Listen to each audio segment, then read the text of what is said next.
क्या होता है। सो आई जस्ट ब्रीफ एक लाइन में, बिकॉज वो एक अलग सेशन हमारा हो सकता है, ठीक है। सो यहाँ पे इतनी नंबर ऑफ सीट्स आपकी फुलफिल हो जाएंगी, ठीक है। So up to this point all the list of document and all the types, basically जो मेजर हेड्स है वो मेजर हेड्स मैंने यहाँ पे कवर किए, ठीक है, क्लियर, ओके। अब हम आगे जाएंगे कि how that seat get distributed. ये जो मैंने लिया हुआ डॉक्यूमेंट है, ये आपके डीटी के वेबसाइट से लिया हुआ डॉक्यूमेंट है, डीटी के ब्रोशर में दिया हुआ डॉक्यूमेंट है, okay. So for sake of simplicity हम ब्रोशर का भी यहाँ पे आप चेक कर सकते हो। ब्रोशर में ये सारा डिस्ट्रीब्यूशन दिया हुआ है,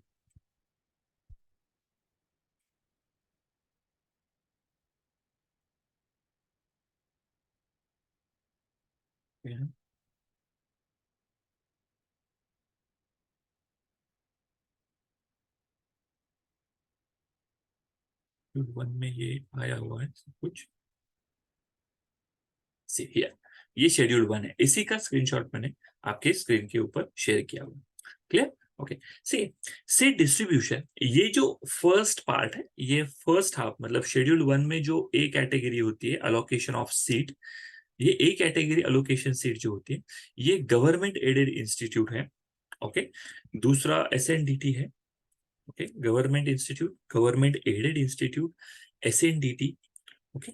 उसके लिए जो कैटेगरी का डिस्ट्रीब्यूशन, सीट का डिस्ट्रीब्यूशन दिया है, तो अगर ऐसी कैटेगरी में आपका इंस्टीट्यूट है, ओके, और वो ऑटोनॉमस है, तो 100% सीट जो है वो स्टेट लेवल पे फिल की जाएगी, ओके।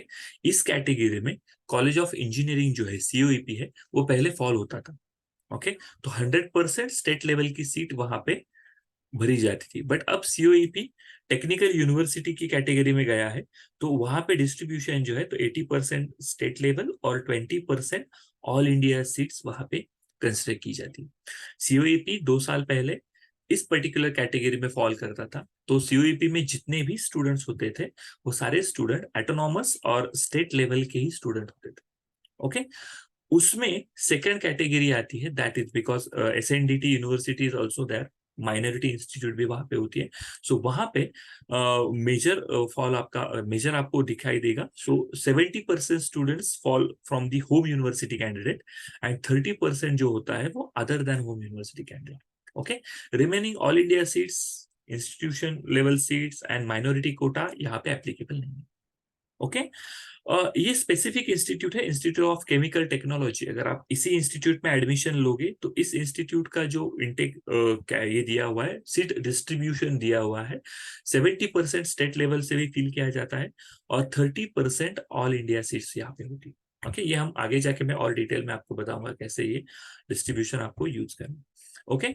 अगर लोनेरे का एक कॉलेज है, एक ही कॉलेज है, ये बाबा साहेब अम्बेडकर टेक्नोलॉजिकल यूनिवर्सिटी है, यहाँ पे अगर आपको एडमिशन लेना है लोनेरे, सो ये कोकन रीजन में आता है, तो यहाँ पे 85% स्टेट लेवल का सीट आपको मिलता है, और 15% candidates from district of Konkan region, okay.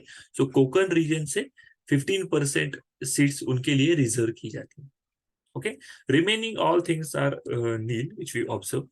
Then minority colleges और government aided and minority colleges अगर आप देखोगे, तो उस केस में अगर ऑटोनॉमस है, तो 50% सीट वो स्टेट लेवल पे फिल किया जाएगा, और 50% उनके लिए माइनॉरिटी, मतलब जैसे जैन माइनॉरिटी का कॉलेज हुआ, या किसी भी मुस्लिम माइनॉरिटी का कॉलेज हुआ, ऐसे कौन से भी माइनॉरिटी का कॉलेज अगर होता है, तो वहां पे माइनॉरिटीज, उन पर्टिकुलर माइनॉरिटीज के लिए 50% का रिजर्वेशन होता है, ओके। और 50% सीट होती है वो स्टेट लेवल से ही फुलफिल की जाती है।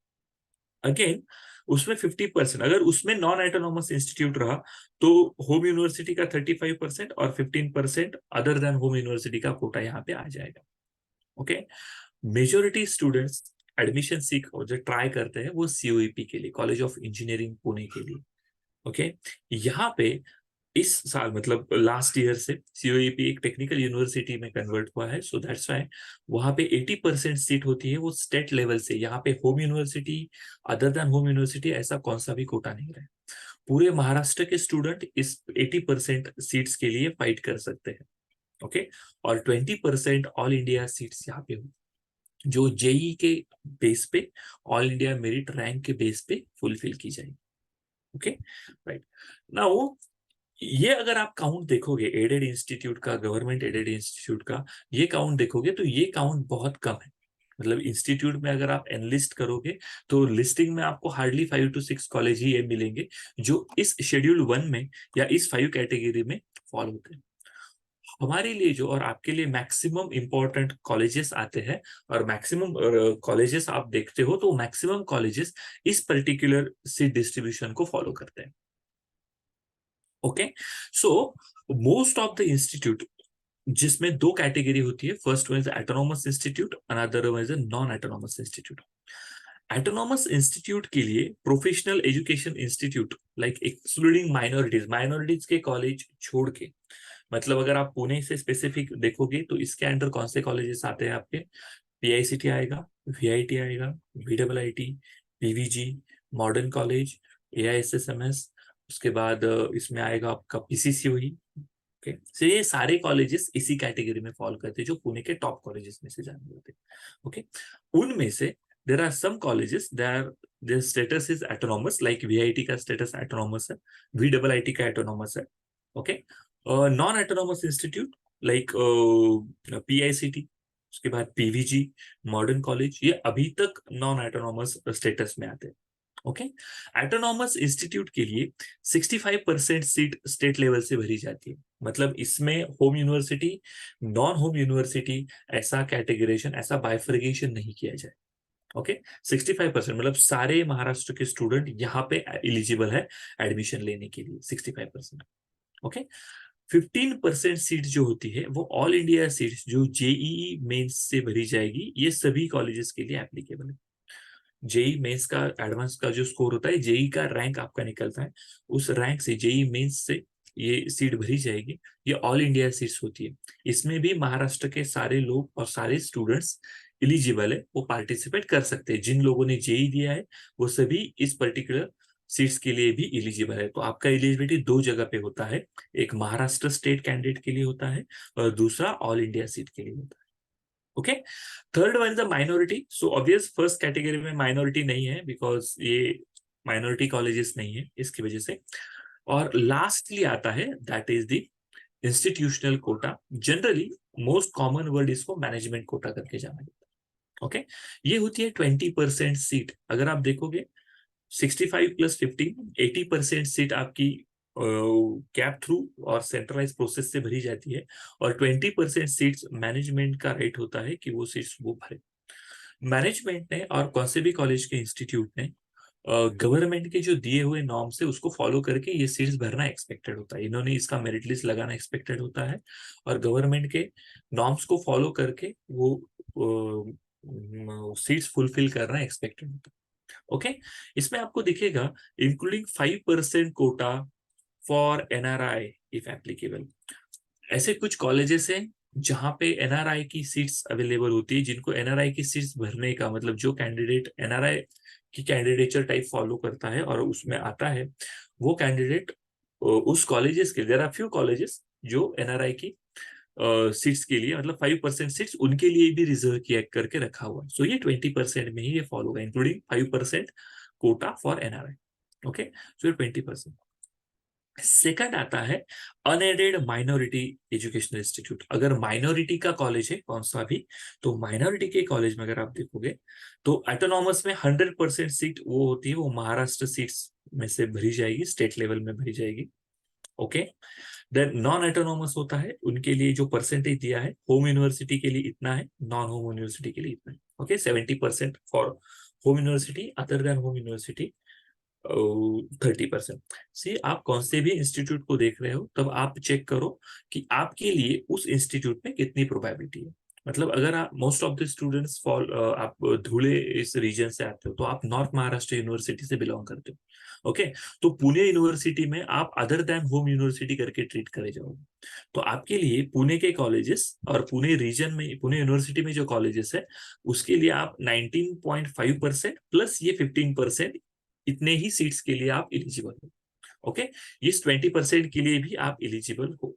ओके, बट ये 45% ये स्पेशली होम यूनिवर्सिटी के लिए रिजर्व रहेगी seat. Okay, similarly minority institute के लिए भी ये डिस्ट्रीब्यूशन है। ये डिस्ट्रीब्यूशन आपके लिए इंपॉर्टेंट इसी वजह से है, जब आप ऑप्शन फॉर्म फिल करते हो तो आपको ये सारी चीजें देखनी होती है कि होम यूनिवर्सिटी में फॉल हो रहा है, अदर देन होम यूनिवर्सिटी में फॉल हो रहा है, जेई का आपको मेरिट लिंक है, स्टेट लेवल का मेरिट रैंक है, या फिर कौन से मेरिट रैंक। सो मेरिट लिस्ट भी इसी पर्टिकुलर चीजों से बनती है। तो मेरिट लिस्ट जब हम आगे देखेंगे तो वो कैसे बनती है वो आपको बताऊंगा। ओके, उसके बाद एक कोटा आता है that we called as supernumerary seats.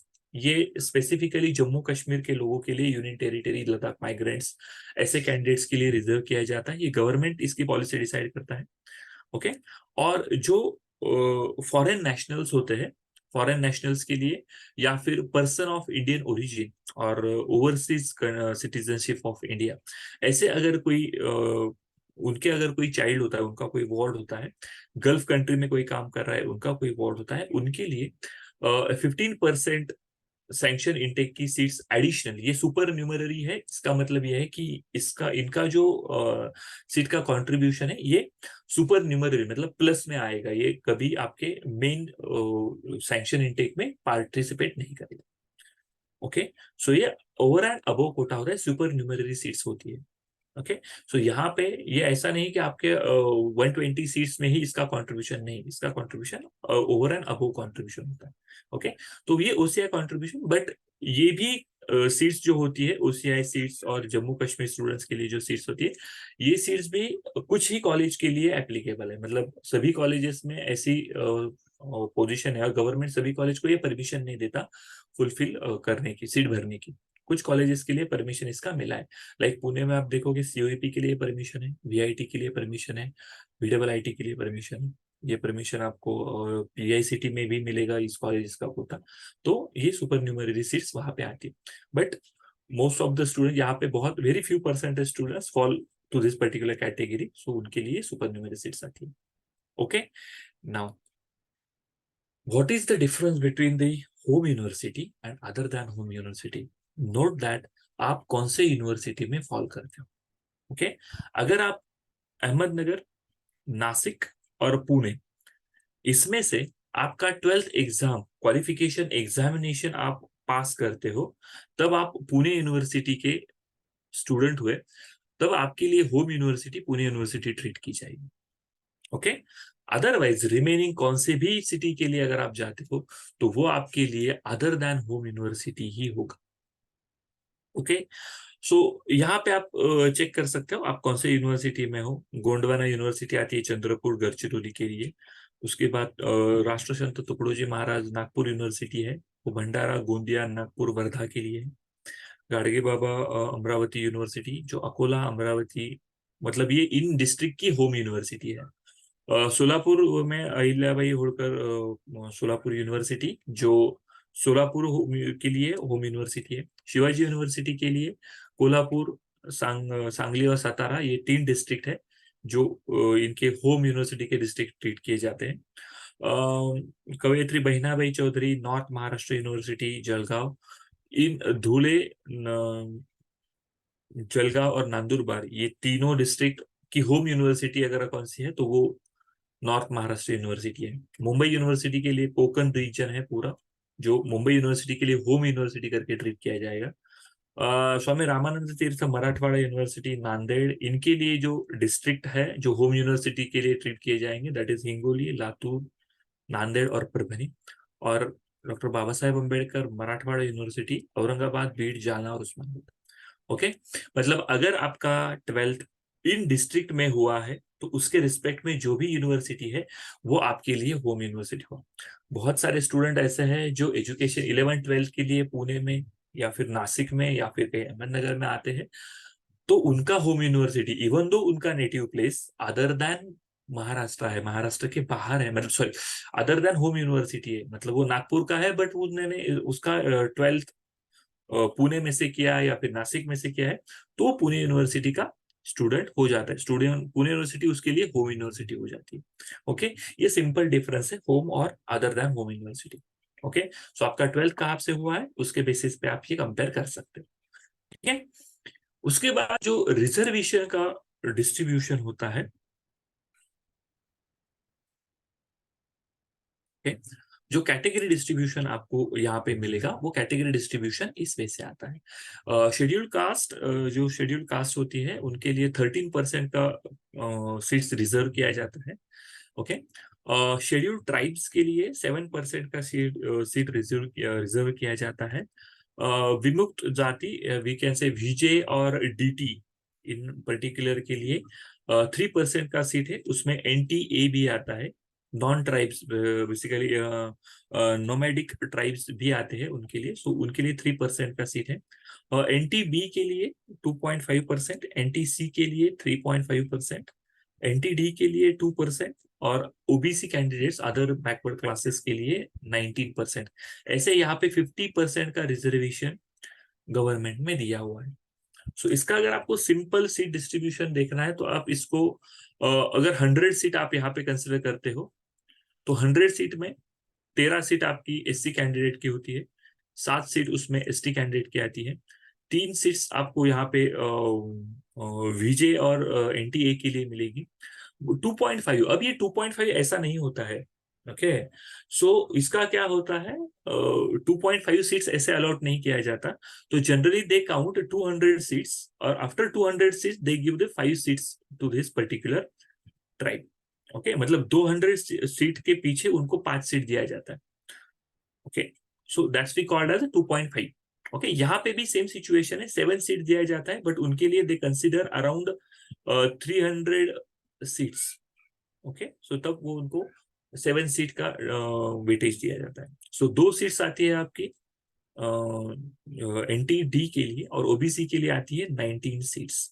Okay, okay, now these are the seat distribution 100 seat, और रिमेनिंग 50 सीट्स है, इन सारे में से वो 50 सीट्स होती है ओपन।